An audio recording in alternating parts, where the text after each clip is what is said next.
Thousands of years of love के episode 1 की शुरुआत होती है, जहां पर हमें बताया जाता है कि हजारों सालों से अमर लोग और दानवों में लड़ाई हो रही है और उन सब में हर बार दानव ही हारा करते थे। लेकिन तब तक जब तक आई नहीं थी सबसे ज्यादा ताकतवर दानव लेडी फेंग रोयाओ, और उधर लेडी फेंग रोयाओ की लड़ाई हो रही होती है एक इमॉर्टल रियल्म के चेन युआन से। और इसके बाद हमें बताया जाता है कि चेन युआन फेंग रोयाओ से एक ही बार में हार गए और चेन युआन को तब से ही दानव अपने यहाँ कब्जे में रखा है। और इसके बाद करीबन 100 साल बीत चुके हैं, लेकिन अब भी चेन युआन उन्हीं के कब्जे में है और इस वजह से इमॉर्टल रियल्म के कोई भी लोग उस पे हमला नहीं करते हैं। लेकिन उधर फेंग चेन युआन से ये मिन्नत कर रही होती है कि प्लीज आप हेवन लौट जाइए, जिस पे चेन बोलते हैं लेकिन तुमने तो मुझे अपनी कैद में रखा था, तो मैं ऐसे नहीं जा सकता हूँ।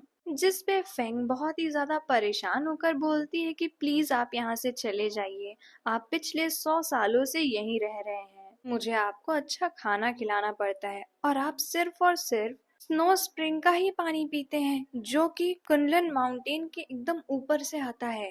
प्लीज आप ये समझिए कि मैं आप जैसे कैदी को अब और ज्यादा अफोर्ड नहीं कर सकती हूँ। जिस पे चेन बोलते हैं कि ये तुम्हारी प्रॉब्लम है, लेकिन तब तक फेंग गुस्सा हो जाती है और वह अपने हाथ से आग बाहर निकालती है। तो चेन बोलते हैं ऐसे ही रुकी रहना और अपने पानी का पॉट उस पे रख के गर्म कर लेते हैं और बोलते हैं अभी तो सिर्फ 100 साल ही हुए हैं, तुम इतनी जल्दी हार मान गई? जब तुमने मुझे हराया था तब तो तुम मुझे हजारों सालों के लिए यहाँ रखना चाहती थी। जिस पे फेंग बोलती है कि आपकी प्रोटेक्टिव गोल्डन लाइट की वजह से मैं आज तक आपको छू भी नहीं पाई हूँ और यहाँ तक कि मैं रोज आपको खिलाती पिलाती भी हूँ। जिस पे चेन बोलते हैं तो आप कहना क्या चाहती हैं? अगर मैं आपको खुद को छूने दूं तो आप मुझे यहाँ रुकने देंगी? जिस पे फेंग वहां से गायब हो जाती हैं और उसके बाद वो बाहर आती हैं तो उनके पास एक और इंसान आते हैं। तो वो फेंग का चेहरा देखकर बोल रही होती हैं कि तुम फिर से हार गई, वो यहाँ से जाने के लिए नहीं माना ना? तो जिस पे फेंग बोलती है कि मैं 936 सालों से जिंदा हूँ, लेकिन मैंने ऐसा इमॉर्टल कभी नहीं देखा,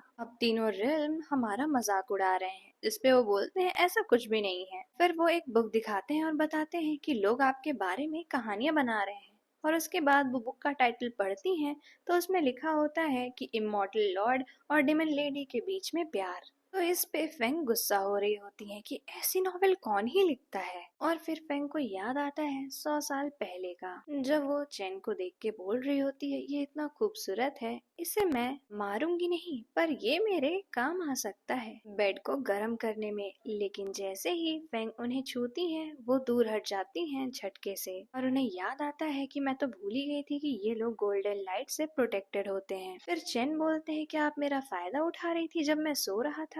तो जिस पे फेंग एक मैरिज का फरमान दिखाती हैं उन्हें और बोलती है कि इसे साइन कर लो और मुझसे शादी कर लो, और जिससे क्विंग श्यू रियल्म और श्वानमिंग रियल्म एक साथ हो जाएगा। लेकिन चेन अपनी शक्ति से उस फरमान को जला देते हैं। तो जिस पे फेंग उन्हें चिल्लाकर बोलती हैं कि तुम्हें पता भी है कि तुम किस जंजीर से बांधे गए हो? ये ऐसी जंजीर है जिसे खोलना, लेकिन तब तक चैन उसे खोल चुके होते हैं। और फिर चैन बोलते हैं कि आप क्या कह रही थी कि अगर मैं साइन नहीं करूंगा तो जिस पे फेंग बोल रही होती हैं तो मैं तुम्हें यहाँ पर हजारों सालों तक रखूंगी। तो जिस पे चेन बोलते हैं ठीक है और वो जंजीर वापस से अपने हाथ में डाल लेते हैं। तो जिस पे फेंग सोच रही होती है कि क्या मैं ब्लैकमेल हो रही हूँ, और वो फ्लैशबैक खत्म हो जाता है। फेंग सोच रही होती है कि मैं आखिर उसके साथ करूं क्या। तभी उनके सर पे लगा एक फेदर चमकने लगता है। तो उनके साथ वाले बोलते हैं कि आपका फ्लेम फेदर जल्दी ही गिरने वाला है। तो जिस पे फेंग बोलती है ऐसा हो ही नहीं सकता है, वो तो बहुत ही ज्यादा गहराई से लगा हुआ है। लेकिन उस पे वो बोल रहे होते हैं कि मैंने अपनी आंखों से देखा है। तो वो बोलती है तुम काफी ज्यादा बूढ़े हो गए हो ये सब देखने के लिए, तो जाओ आराम करो।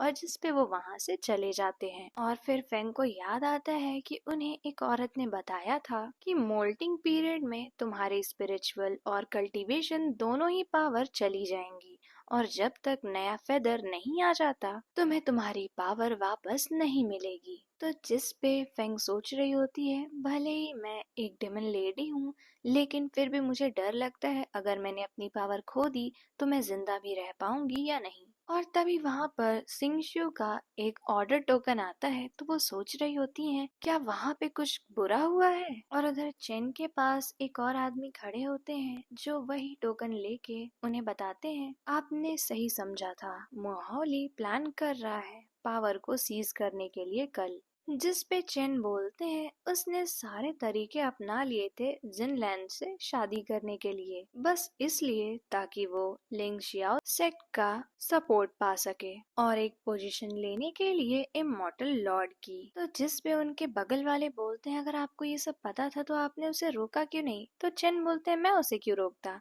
लेकिन जब बात यहाँ तक आ गई है तो मेरा समय आ गया है वापस जाने का। और तभी वहाँ पर फेंग आ जाती है और बोलती है मैं जानती थी तुम किसी वजह से जाने के लिए मना कर रहे हो, और अगर तुमने आज मुझे ये बात नहीं बताई तो मेरी कल्टीवेशन चाहे चली भी जाए पर मैं तुम्हारी गोल्डन लाइट तोड़ कर ही रहूंगी। तो जिस पे चेन बोलते हैं मुझे कोई दिक्कत नहीं है तुम्हें बताने में, और बताते हैं मेरे पिता ने मेरी शादी के लिए एक लड़की ढूंढी थी पर मैं उससे शादी नहीं करना चाहता था, इसलिए मैं यहाँ छुपा हुआ था, पर जब उसकी शादी हो चुकी है तो मैं अब यहाँ से चला जाता हूँ। और इसके बाद वो फेंग के पास आते हैं और बोलते हैं मैं आशा करता हूँ कि हम फ्यूचर में फिर से मिलेंगे। और तभी फिर से उनका फ्लेम वाला फेदर जलने लगता है और जब फेंग सामने देखती है तो वहाँ पर वो दोनों ही गायब होते हैं और चेन की आवाज गूंज रही होती है कि वैसे भी आपके पास अब कम समय बचा है। और इसके बाद फेंग शीशे के सामने बैठी होती हैं और उन्हें उसी औरत की बात याद आ रही होती है जब तुम बड़ी होगी तो तुम्हें एक इंसान मिलेगा जो तुम्हारे लिए बना होगा और तब तक तुम्हारा ये फेदर भी गिर जाएगा, और अगर तुम उस इंसान के साथ कल्टीवेशन करोगी तो तुम्हारा फेदर वापस से ग्रो कर जाएगा और तुम्हारी कल्टीवेशन भी बहुत ही ज्यादा अच्छी हो जाएगी। और फिर फेंग खुद को